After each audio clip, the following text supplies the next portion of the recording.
तो अगर तुम्हारे भी एग्ज़ाम्स चल रहे होंगे और अगर एग्ज़ाम्स चलने के बाद भी तुम इस वीडियो को देख रहे हो तो वो तुम्हारी गलती है भाई, मेरी कोई गलती नहीं है उसमें।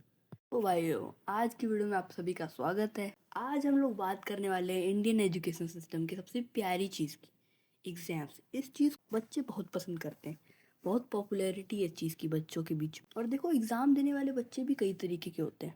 पहले होते हैं टॉपर वाले बच्चे। ये वो वाले बच्चे होते हैं जो एग्ज़ाम से एक रात पहले तो कहेंगे भाई भाई मैंने कुछ नहीं पढ़ा है भाई कल क्या होगा।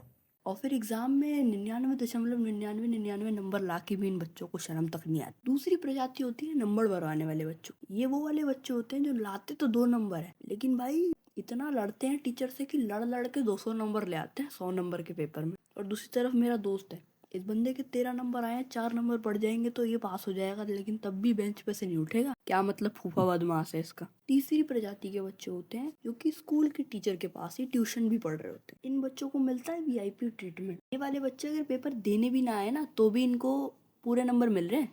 अच्छा, तो तुमने देखा था इसने पेपर में कुछ नहीं लिखा? हाँ सर, मैंने देखा था, ये पे कुछ नहीं लिख रहा था। तो तुम अपने पेपर में क्या कर रहे थे? हमने में वनीला पार्ट, तो तुम्हारा नंबर कैसे? चीटिंग कर सकते?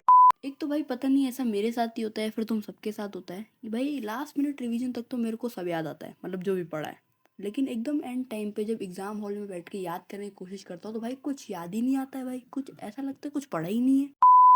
यहाँ तक देख के तुमको एक बात तो पता चल गई होगी कि किस्मत खराब होने के कई स्टेजेस होते हैं। पहला, आपकी किस्मत थोड़ी सी खराब है। दूसरा, आपकी किस्मत थोड़ी ज़्यादा खराब है। तीसरा, आपकी किस्मत बहुत ही खराब है। और चौथा, आपकी किस्मत मैं नहीं बताऊंगा, ये तो फिर सेंसरशिप हो जाएगी। देखो, हमारे डेटा साइंसेस के प्रैक्टिकल चल रहे और मेरे को घंटा कुछ नहीं आता था क्योंकि भाई कंप्यूटर में तो वैसे ही अपनी ज़िंदगी में कोई स्कोप नहीं है। और भाई हमारा इन्विजिलेटर कौन बना इस एग्जाम का? हमारे स्कूल का मैथ्स का टीचर अमित सर। ये वो आदमी है जो अपनी क्लास में चलते हुए बात नहीं करने देता है, तो भाई ये चीटिंग करने देगा भाई, ये तो दूर की बात है। पर देखो, इन्विजिलेटर कितना ही चालाक आया हो, एग्जाम हॉल में चीटिंग करना भी एक बहुत बड़ी कला का काम है। जब हम लोग 6 स्टैंडर्ड में थे तो हमारे सीट चेंज करके चीटिंग करा करते थे। और भाई इन्विजिलेटर भी अंधे होते थे। अब जब हम 9th क्लास में आ गए तो 6ठी क्लास के बच्चे सीट चेंज करके चीटिंग करते हैं और हम लोग अभी भी हाथ दिखा के चीटिंग कर रहे हैं। उसमें भी हम लोग हाथ दिखाते हुए पकड़े जा रहे हैं।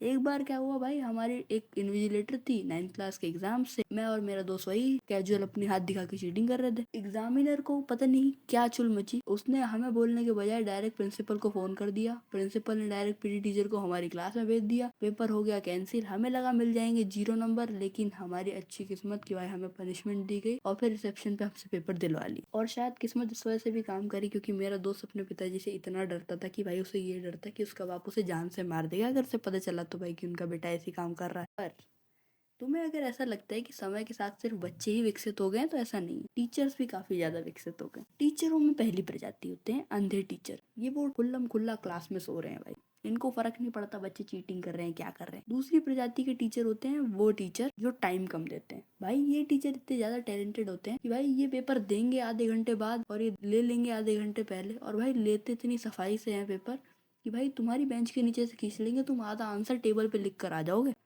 तीसरे होते हैं भाई स्ट्रिक्ट टीचर। ये वाले टीचर भाई अपने पेपर में किसी बच्चों को चू तक नहीं करने देंगे। थोड़ी सी भी अगर कोई चीटिंग कर ले भैया तो उसका -10 है, उसमें भी उस बच्चे के 4 ही नंबर आ रहे हैं, यानी कि माइनस में नंबर आए हैं बच्चे के बिना नेगेटिव मार्किंग वाले पेपर में। तो भाई इनके तो क्या ही कहने। हमारे स्कूल की ना चेकिंग सिस्टम कुछ अलग ही लेवल की है भाई। एक बार मेरे स्कूल में 50 का पेपर हुआ, मेरे 28 मार्क्स आए भाई, मैं बहुत दुखी था। फिर मैंने रीचेकिंग के लिए एप्लीकेशन डाला, पता नहीं क्यों, मेरे को भी आज तक नहीं पता चला मैंने वो एप्लीकेशन क्यों डाला, शायद किसी दोस्त ने कहा था इस वजह से डाला। अब वापस रिकैलकुलेट होके मेरे मार्क्स आते हैं और गेस व्हाट, कितने नंबर आते हैं भाई? 43 मार्क्स आ जाते हैं। तुम एक बात बताओ, ये कौन सा टीचर है जो ऐसी घटिया चेकिंग कर सकता है कि भाई डायरेक्ट ग्रेस मार्किंग हो रही तो 28 से डायरेक्ट 43 नंबर जा रहे हैं 50 मार्क्स के पेपर में। खैर भाई, हम अब इस पे कर ही कह सकते हैं। एक और स्टोरी मैं तुम्हें इसी चीज पे सुनाना चाहूंगा। एक बार की बात है कि भाई क्लास में सर आए और फिर बच्चों को पेपर शीट्स बांटना चालू करी, क्योंकि हमारे स्कूल में एग्जाम होने से पहले ही, मतलब एग्जाम के रिजल्ट देने से पहले ही बच्चों को आंसर शीट दिखा देते हैं, सो दैट अगर कहीं भी कुछ भी लफड़ा हो तो भाई बच्चा पहले ही टीचर के साथ कंसल्ट करके उसको सॉर्ट आउट कर ले। बट भाई इसमें सबसे बुरी बात ये होती है, आपके पूरे जो नंबर होते हैं वो भरी क्लास में अनाउंस कर दिए जाते हैं बिना किसी इज्जत विज्जत के बैरियर के, तो भाई सबको पता चल जाता है कौन कितना पानी में। ये गाइस, इसके आगे एक बहुत काफ़ी लंबी और इंटरेस्टिंग स्टोरी है जो कि शायद इस वीडियो में कवर कर पाना मेरे लिए थोड़ा मुश्किल है, बिकॉज मेरे को इतनी ही वीडियो बनाने में काफ़ी ज़्यादा टाइम लग गया है। एंड या अगली बार इससे बेटर क्वालिटी के साथ होपफुली मेरे एग्ज़ाम्स के बाद मैं तुमसे वापस से मिलूँगा किसी और नई वीडियो में जिसमें हम ये पूरी स्टोरी कवर करेंगे। तो भाई अगर if you liked it make sure you actually like it, like from the button. And भाई सब्सक्राइब भी कर लो यार, बहुत मेहनत लगी है वीडियो बनाने में। एंड वेट करो अगली वीडियो के लिए। Bye, thanks for watching.